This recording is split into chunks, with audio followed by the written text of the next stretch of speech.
We've got lights. Hello, world.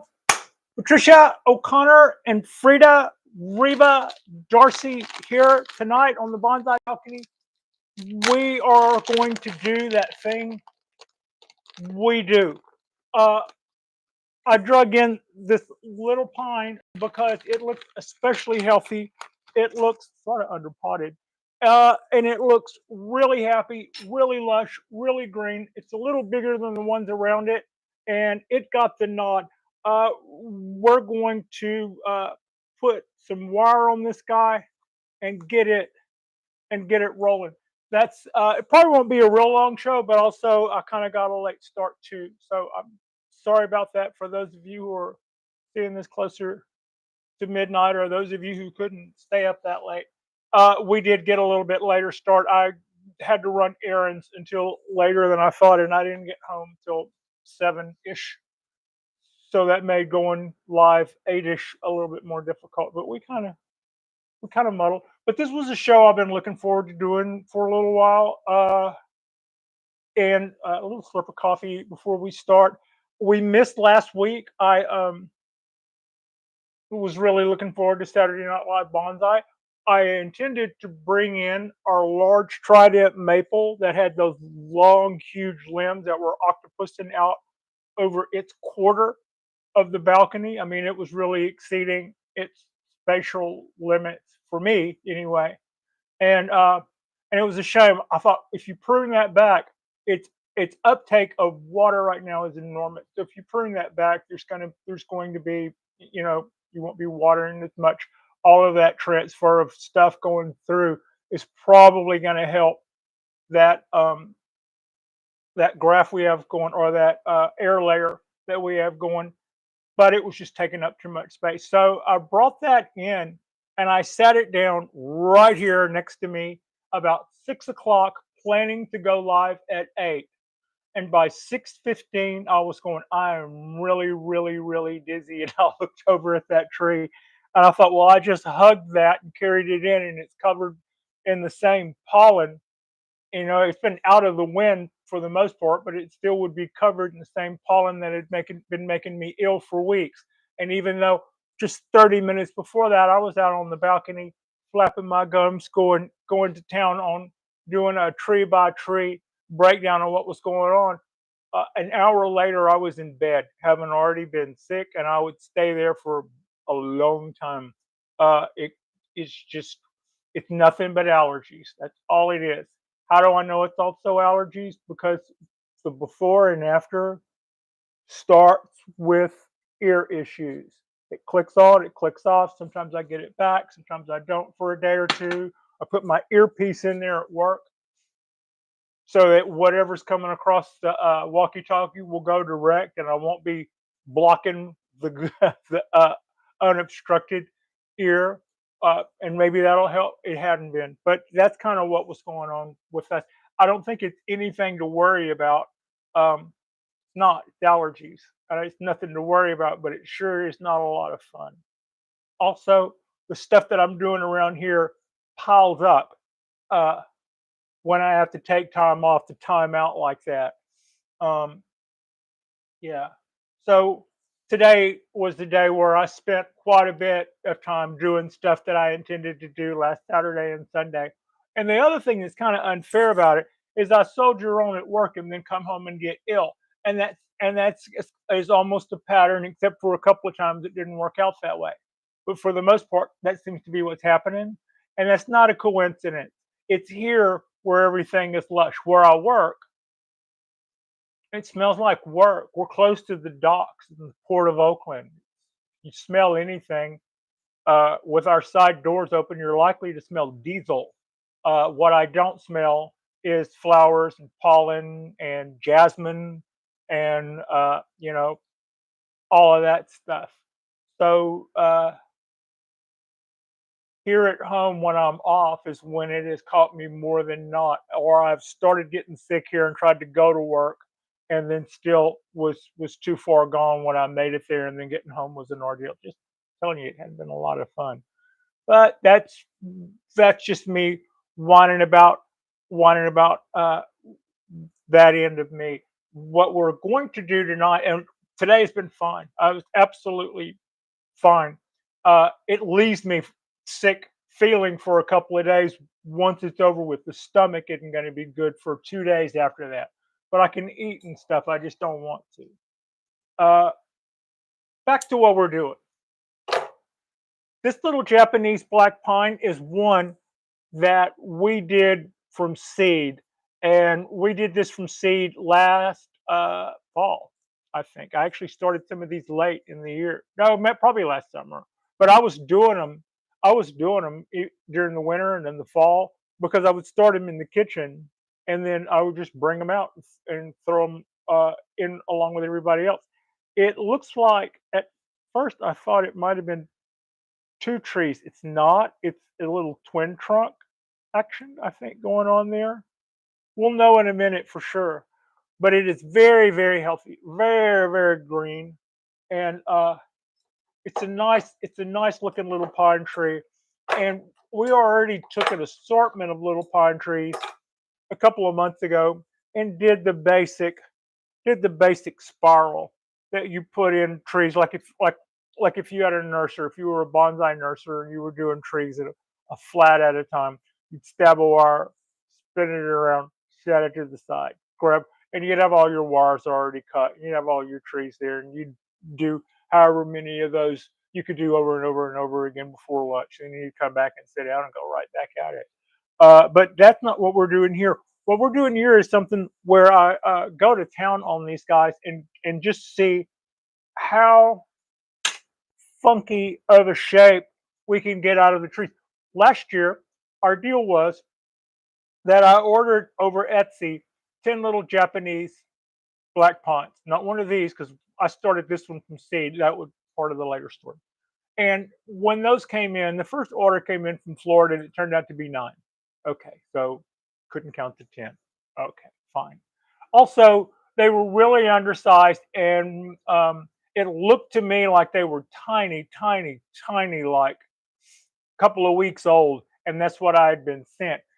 They could have had a hardship from here to Florida. I would totally understand that. But that wouldn't make them as small as what I saw. It's like those were really probably shouldn't have been sold. But that's the way it goes. And I didn't have a lot of money invested in it. However, without waiting or hesitation, I threw wire to those and we started folding those guys up into circus animals. And I then decided that I couldn't get the bends in it as tight as what I wanted. And also, I was falling in love with what I was seeing from canyon trees at the time. I was watching videos about ponderosas that had been collected from the wild and seeing and I would watch two old pros before they style the Yamadori tree and they go, you can't do this. You need nature to do this.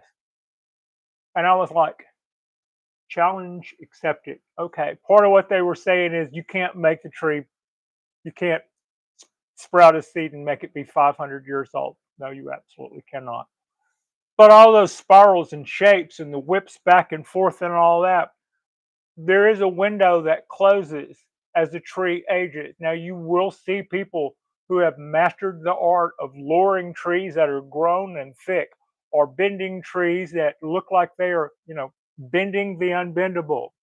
Uh, it's amazing what people can do.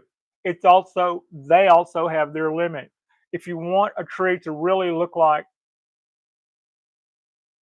it's not on its original incarnation, like maybe it's died back a couple of times and the shoot that was coming out here has ended up being a main trunk and then something over, and so you end up with some weird shapes.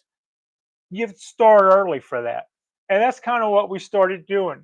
And I didn't really at the time know if it would work. I could have watched some stuff from other people's videos and probably got a better handle on that. But at the time, I did see some, and they were mostly from Bonsai Q. Uh, there was a couple of guys at Bonsai Q and also Kimmy Bonsai, and those are black pine people, not black pine people, but those are bonsai people out of Japan, and I enjoy watching their work on black pines. I don't. They do other things, but I enjoy the work that they were doing on black pine. And I've seen Kimmy fold up some little pine trees so much uh, that I thought, wow. Uh, Through translation, it almost feels like she's watching the same influences that I am about mountain trees or Yamadori, and it's just a style called canyon style, which means to say that the sun is probably on the ridge across from the tree, and as it tracks across the sky and the hills and all that, it goes in and out of light and in and out of light. And as the tree grows up, it goes in and out of shadow, in and out of shadow at different times of day, at different times of year. And that causes it to do some weird twists and turns. I've heard that that, for instance, one of my favorites is Ponderosa. And I've been told that they primarily um,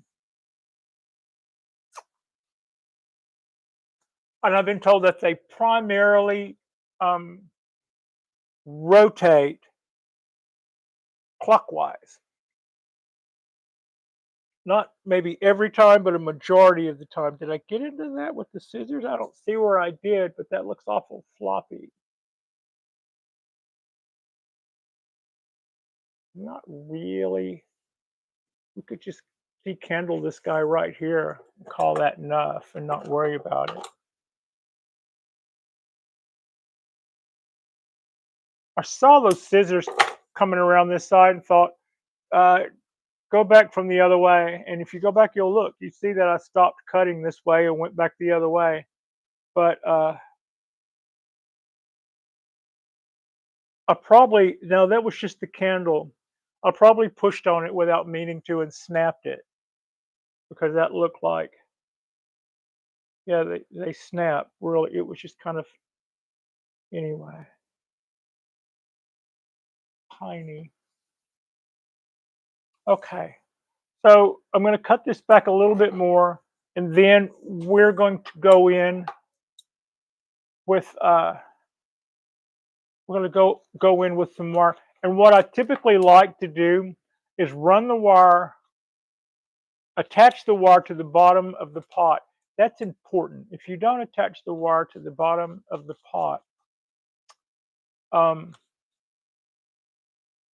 it can spin around under the soil as we're working our way around the tree. And if it is allowed to do that, that can cause issues with the roots, and that can cause all kinds of little problems. So I'm going to take this down a little more. Had healthy roots coming out of the bottom of this pot.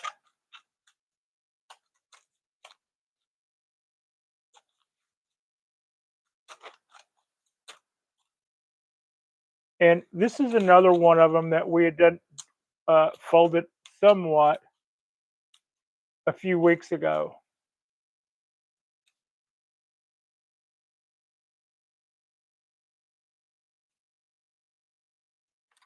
There. Now that gives us room to look at our trunk, rake back our soil, and see what we have going on here. Clean this up, pull a few needles. Last year was our learning process on these, and what I found out is that if you wire them and fold them up super tight, they the response back will be that the tree will back bud a whole lot. It will back bud a lot, and that's great. I mean, it's very rewarding to do something and go, well, I hope I get away with that because that looks pretty cool. And then you not only do you get away with it, but it responds in a way that makes the tree way cooler. Now, when I saw that, I thought I wasn't expecting it to be that neat. I mean, not one of those, but I put some bends in the tree that I happened to like, and the tree responded in a way that caused me to like it even more. Also, quite often, we would turn right around and repot those trees quickly thereafter. And um, we got away with that somewhat, and to some extent, we didn't. I wish looking back, I'd have gone a little slower. I maybe could have repotted some trees or put some trees in bonsai pots and waited till this year to fold them. But for some of those guys to be potted, heavily folded, and then repotted, and then heck, I might have even done candles on some of them. And then, and everything I did looking at a green, vital looking tree. But then in October, when it came around and our heat came in, and I'm always kind of alluding to this too. It wasn't just that we had heat. We didn't have heat that a pond wouldn't normally be able to take, but we had the kind of heat that a pond normally wouldn't think that it would be subject to in October. Um,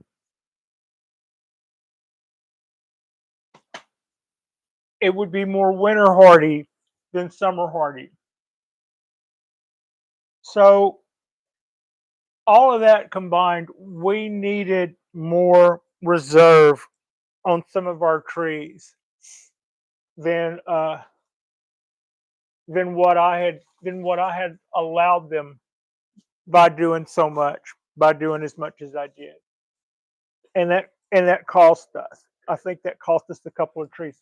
With every heat spell, and we've had several of them, and I'm going to be looking at more. We've got another heat spell coming up next week, so I didn't just go, oh well, it's going to be 100 trillion degrees. I've tried to be more proactive about what happens during these heat spells, these heat domes. Uh, with what I think to be limited success. Yeah, with what I think to be limited success. Last time it got really, really super hot. I brought in all of the show hens and all of the mames. I took them out from under the overhead lights. I took them out of the direct sunlight. I kept the door open so whatever breeze we could get, they could get. At least it would exchange air. If I closed the door, the apartments below, the heat from their places rising, this just becomes an oven. It's almost always going to be warmer in here than it is outside the door on an extremely hot day. You have to have, you have to have that open. So I brought everything in, and that didn't make it not be 90 degrees, but we were kind of trying to do everything we could, and then I introduced them back into the good life when our temperatures allowed for such, which wasn't very long, and I still think I lost probably 2 or 3 trees over that. Nothing big. I also think that some of my trees, though not lost, definitely, definitely, definitely are showing the sun. So what I just did is I ran this. This is copper wire. This is a small piece of copper wire. This copper wire will allow me to get away with this bend, probably. Not, I'll throw another one on it. By itself, It had a piece of aluminum wire on it where I put a little simple spiral. We're about to just get way freaky deakier than that.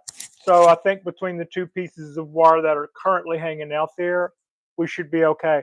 So what I did is I ran this wire all the way up. I found one of the holes, ran the wire all the way up, except for about that much, and then I curled that up and it is hanging out here. I could probably let go of it and it may try to slide back down the pot. But in a second, when we start folding for reals, uh, when we start folding for reals, that'll be up against the truck and it'll trunk and it will be not able to get away. So here's the thing. In years past, I've done great jobs of this and I've done mediocre jobs at this. And the difference is quite often, the difference is what happens when the tree comes out of the ground. And on this one, we did an okay job. I'm serious, only okay. Comes out of the ground and does this. But if you turn it one way, it's straight. If you turn it the other way, it's got a little lean. And the real action on this guy doesn't start till here. That's kind of what happens when you're doing something systematically. But here's what we're going to pull. Make sure our soil is out away from the base. There we go. Now I'm going to come right in here along the base like it's a sling blade almost and start pulling that wire close tight to the trunk. Very, very tightly. If I have anything that's in the way, like, I don't know, roots or anything else, we want to comb that back.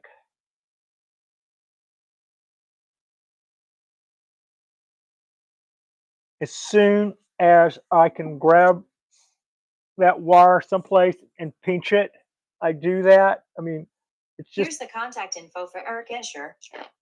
I don't know what you just said, Siri, but thank you anyway. So we also want to keep these wires tight, and avoid the needles. Don't wire your needles down. I used to be horrible about doing that. It looks bad when you do that. I'm not saying I won't ever again or even this time, but that's to be avoided. That's kind of like what we're trying to do. Also, if you know a place where you're going to put a bend, this tree has an arc, has a bend right here. And in the middle of that bend, in the center of that bend, in the apex of that turn, the apex meaning it's headed going this way. And then over here, it's going this way. And the part where it changes direction is right here. That's the apex. The apex of that bend is where all the stress is. And you want to make sure that as you're making your wire loops, that they go across the center of what you think to be the apex of the bend you want to make in the tree. If you miss that, you look, try to adjust your bend to where that bend apex is where it will have a wire running across its spine right there where that bend is. Right where you would be worried about it blowing out, let it have a wire tight against there to hold that guy in shape. If you hit that, then fine. If you miss it a little bit, I say amend your bend a little bit so that that is still going to be support. So that's still going to function as support or like a back brace, right? It's like putting on a weight belt or something so that you can keep muscles or tendons or something from blowing up. Also, uh, not even very much work into this as far as this is concerned, and this wire is already work hardening, which means as I bend it, it gets harder to bend. They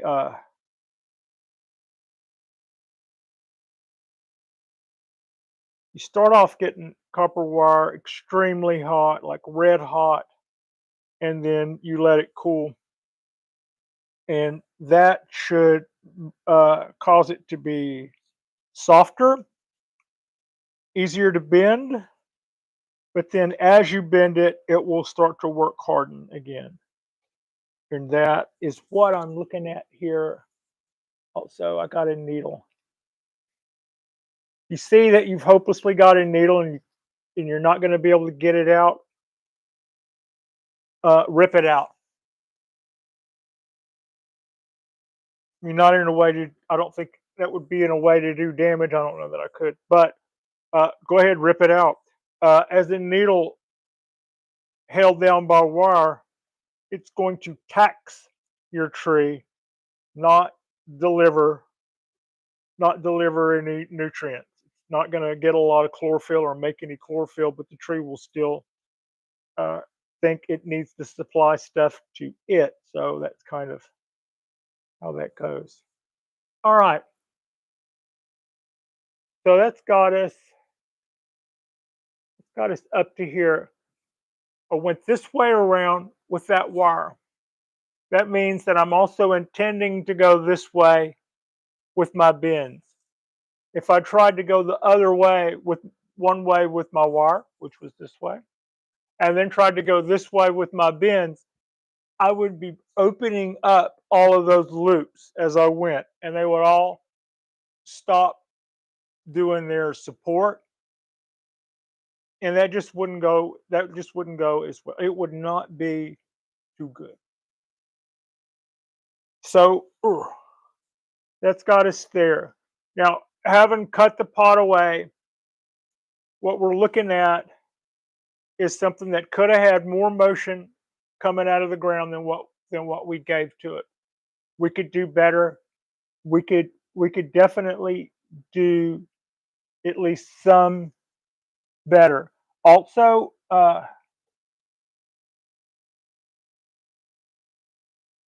let's see.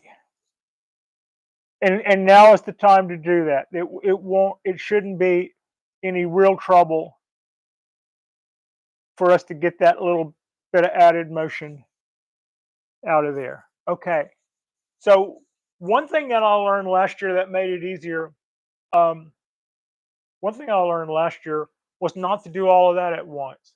So don't expect me to throw this in a bonsai pot. Get any big huge hurry about throwing this on a bonsai pot until next year. No matter how tempted I get, Scout's honor, we're gonna um we're gonna behave. We're gonna behave with this guy. Uh, we got finished doing a lot of really cool trees, and I thought these guys are fantastic. I probably wish I'd have been a little bit more reverent on one end when I got to see how much they back butted and how much they responded in a positive way. Um, so we came out well on that as a whole, but I'm still looking at our losses and going, what could I have done? If you lose 2 out of 10 or 2 out of 8 or something like that. Well, that was still a lot of really good positive things. But when you look back on that, there's cause and effect. And one thing is, it wasn't like we weren't making numbers. I turned around and ordered another 10 trees, which we also folded. And then I ordered a Ziploc baggie. No, I ordered from Facebook Marketplace a bunch of Japanese black pine seeds, and we've been sprouting Japanese black pine seeds in the kitchen like nobody's business. So that's been really rewarding, and I probably should have, rather than do so much to one tree in a year, I could have spread that out like they were more worthwhile because they are. And that we did that to learn. And what we learned was we kind of had a pretty good success rate going. But then strike three was you repotted too soon. You styled it after you repotted, and then some other things happened that you weren't counting on. So that's what happens. Tools tonight, you've already seen me use my stainless steel scissors. I'm using my stainless steel scissors tonight, and most of the tools I'm going to be using will be my stainless steel tools because I was cutting into soil. I don't want to cut into soil with my Japanese tools. So when it comes to doing that kind of stuff, that's my stainless steel tools are not my highest quality tools. Sometimes your stainless steel tools could be your highest quality tools. In this case, they are not. My black steel tools are. And I can use the stainless steel stuff for cutting pots out or digging into soil and cutting roots or something. Uh, Anything where I'm reverent towards one, I can go. Now, one thing that is very helpful, and this is my stainless steel chopstick, and I I love this thing. I don't use it for what everybody else uses it for. I think it feels great in my hand. It does. It feels very, it feels good in the hand. It is machined well. It looks like it's made out of a solid piece of stainless that was probably lathed, not too sharp, but it just well thought out and all that. But it's also the thing I like about it is the thing that makes it something I don't want to use to rake roots away. Y'all know that I go nuts about my weenie skewers. That's not just to be funny. They're actually to me less intrusive. They do the job. They get in, they get out, and they don't rake roots to pieces. I find that the momentum with this is such that I'll tear things up. So this is very important to me for other reasons. This is my fulcrum. This is for tiny, tiny trees. This is for less tiny trees. This is for still tiny but not so tiny trees. And this is in the middle. And that's, and I will wrap a tree around this thing just like you saw me wrap a wire around this tree. I'm now going to wrap this tree around this stainless steel chopstick. And that's kind of our method. It's the method to our madness. Maybe I'll go this way and then we'll go doing that first. And I've got it way low now. So that first bend is next to it at the trunk, and it is very, very tight.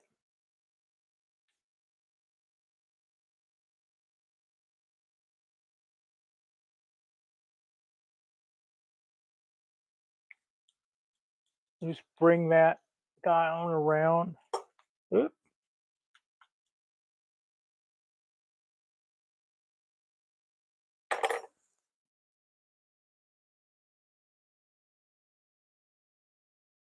Yep, yep. Okay. Now, so what I have here is a mess. What I have here is much better direction coming out of the ground. This tree comes out and goes this way, and this way. As it comes out of the ground, it's going more than one direction, and it never stops. It never stops moving. Try to, and I'm tightening up that circle even. I just tighten that circle up a little more. That's going to be a hellacious bud.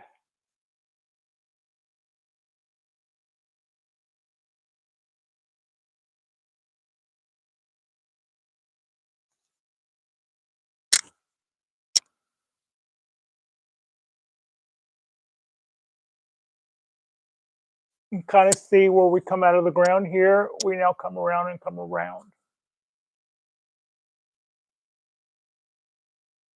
Also, the amount of exposed roots on this guy is looks pretty cool. They're woody, so I don't, I didn't expose any white roots. Now, what will happen next? What will happen next is this guy is going to bud out like nobody's business. Uh, and that's just from the bend we just made. And then after that,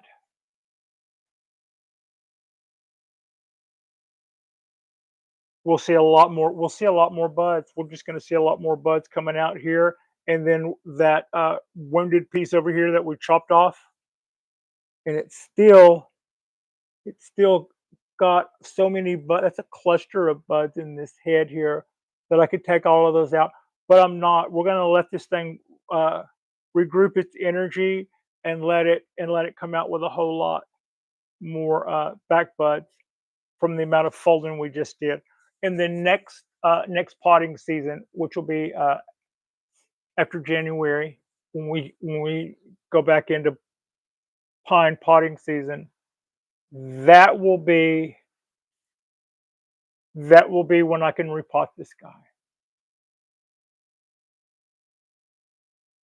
So this bend here in the circle, that looks like right here, this bend right here, we bent around this section of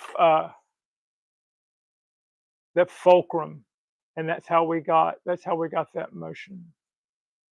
I wish it had been a little bit longer, but I think that's a good start. You're a good little mame. You certainly are healthy, and it will get reloaded with biogold before it goes back into its little hold. Also, uh, 2 nights ago, while watching anime, which is what I do, what Frida and I do, I removed the wire from the pads of our literati Japanese black pine, and that's the amount. That's the amount of that's the amount of metal that came out of that thing. I had forgotten I had done that. They all weren't ready to be wired at the same time, and so I wired that tree in 3 or 4 stages. And what I thought would be, I thought it would take me an hour. I was doing that till 2 in the morning. Um, I had a few stoppages. Yeah, I was doing that till like 2 in the morning. It ran a little later than I had intended. It ran so late that a little video I put on that probably took 20 minutes. When that video was over, I was engrossed in what I was doing, and I didn't pay any attention to the computer. And it pulled up Oppenheimer, and I watched most of that too engrossed in what I was doing to turn around and I'd already seen Oppenheimer. I just, it was just background noise. But I ended up it's like it's got to be late. This movie's about over, and I didn't even intend to watch it. Like and subscribe if you guys haven't already. Tomorrow is Sunday. It'll be another beautiful day out on the balcony. We'll probably go out there and get frisky over something. We've got our cypress trees and our trident maples are all projects, and we've got the work that we've been doing on our cork oak. That's all looking pretty happy without us. Our coastal oak is looking pretty happy without us. It's probably time to put out more bow gold. Uh, yeah, I appreciate you, Frida. Appreciates you, and thank you all so much for watching. Oh, and I'm glad to be back, y'all. Thank you so much for hanging in there while we took a little time off. And yeah, thank you all so much for watching. Yay, Frida in the can.